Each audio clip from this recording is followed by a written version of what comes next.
सोलापूर जिल्ह्यातील बार्शी तालुक्यात भाजपचा दणदणीत विजय झालाय। बार्शी सर्वच्या सर्व जिल्हा परिषद आणि पंचायत समितीच्या जागा भाजपच्या ताब्यात गेल्यात। माजी आमदार राजेंद्र राऊत यांनी विद्यमान आमदार दिलीप सोपल गटाचा सुपडा साफ केलाय।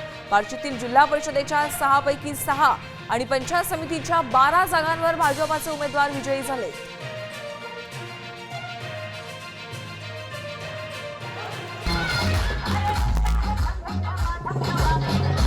खऱ्या अर्थानं बाजार समिती 18 पैकी 18, नगरपालिका त्याचबरोबर पंचायत समिती जिल्हा परिषद 12 पंचायत समिती 6 जिल्हा परिषद जवळपास 54,000चं मताधिक्य या ठिकाणी मिळालेलं आहे।